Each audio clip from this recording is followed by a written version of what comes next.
Assalamualaikum warahmatullahi wabarakatuh. Halo teman-teman, jadi di video kali ini saya akan membahas alur siklus pendapatan Sambas Jaya Mart yang digambarkan dalam bentuk flowchart. Flowchart ini terbagi menjadi 3 bagian utama, yaitu penjualan, gudang, dan juga akuntansi. Flowchart ini dimulai dari bagian penjualan, yaitu pelanggan melakukan order barang. Selanjutnya, bagian penjualan akan mengecek catatan transaksi pelanggan. Langkah ini untuk melihat riwayat atau status pembayaran pelanggan sebelumnya. Kemudian muncul pertanyaan, apakah pelanggan memiliki hutang? Jika ada, maka penjualan akan membuat tagihan hutang, lalu mengirimkan tagihan hutang tersebut ke pelanggan.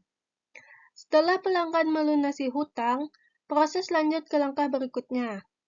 Tapi, jika pelanggan tidak memiliki hutang, bisa lanjut ke proses berikutnya, yaitu penjualan akan membuat dokumen pengecekan barang dan mengirimkannya ke bagian gudang untuk dicek ketersediaannya. Setelah gudang selesai menyiapkan barang dan memberi info ke akuntansi, penjualan akan menerima dokumen, yaitu dokumen tagihan pemesanan. Kemudian, penjualan akan mengirimkan barang ke pelanggan. Setelah itu, penjualan menerima bukti pembayaran via bank dari pelanggan. Bukti pembayaran ini akan diduplikasi dan disimpan sebagai arsip permanen dan juga dikirim ke akuntansi. Selanjutnya ke bagian gudang.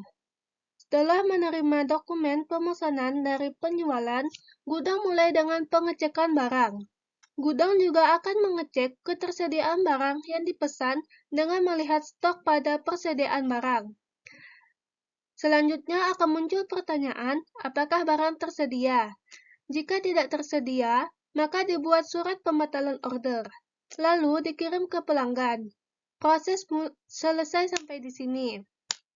Jika tersedia, maka gudang akan membuat surat tagihan pemesanan. Surat ini dikirim ke pelanggan dan juga ke akuntansi.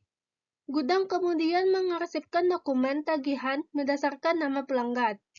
Selanjutnya, gudang memproses pesanan barang, artinya menyiapkan barang dan mengemas barang untuk dikirim. Setelah barang siap, gudang akan mengirimkan barang ke pelanggan, disertai dengan dokumen tagihan pemesanan. Dokumen tersebut juga diarsipkan kembali berdasarkan nama pelanggan. Selanjutnya ke bagian akuntansi. Akuntansi menerima tagihan pemesanan dari bagian penjualan. Setelah itu, akuntansi akan menerima bukti pembayaran via bank dari pelanggan. Selanjutnya, dokumen berpindah ke langkah yang disimbolkan dengan huruf A, yang artinya menghubungkan ke proses selanjutnya dari bagian penjualan.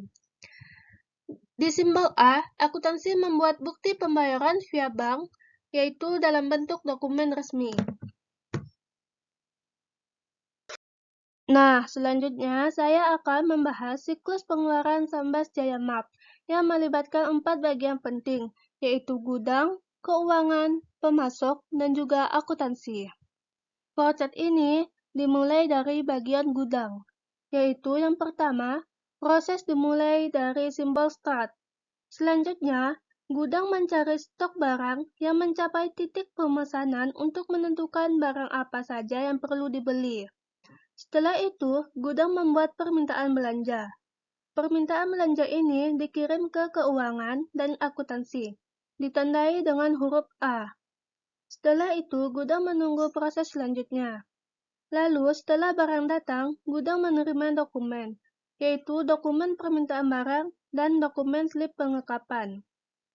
Gudang melakukan rekonsiliasi dan membuat surat penerimaan barang.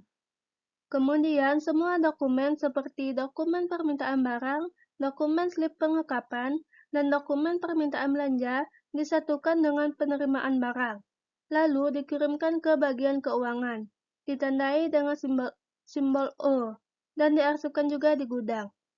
Proses di gudang selesai, selanjutnya masuk ke proses keuangan. Keuangan menerima permintaan belanja dari gudang, kemudian membuat surat permintaan barang. Surat ini dikirim ke pemasok. Keuangan menunggu nota tagihan dari pemasok.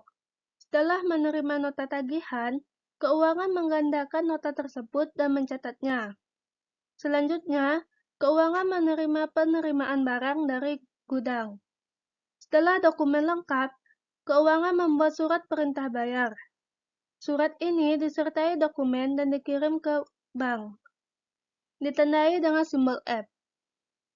Setelah itu, proses pembayaran dilakukan dan semua dokumen diarsipkan. Selanjutnya, ke bagian pemasok. Proses dimulai ketika pemasok menerima permintaan barang dari perusahaan. Setelah itu, pemasok memproses pesanan dan membuat nota tagihan. Lalu, pemasok mengeluarkan dokumen berupa dokumen permintaan barang, dokumen slip pengekapan, dan dokumen nota tagihan. Semua dokumen ini kemudian dikirimkan ke perusahaan dan masuk ke titik sambung, yaitu simbol C. Berarti dokumen diterima oleh bagian gudang. Setelah itu, pemasok mengirimkan barang ke perusahaan, masuk ke titik sambung, yaitu simbol D. Artinya, penerimaan barang oleh gudang. Bagian pemasok selesai, selanjutnya masuk ke bagian akuntansi. Akuntansi menerima permintaan belanja dari bagian gudang, lalu menerima nota tagihan dari pemasok. Akuntansi juga menerima dokumen penerimaan barang dari gudang. Setelah semua dokumen cocok dan lengkap, akuntansi membuat perintah bayar dan mengirimnya ke bagian keuangan. Mungkin cukup sekian penjelasan dari saya. Akhir kata, wassalamualaikum warahmatullahi wabarakatuh.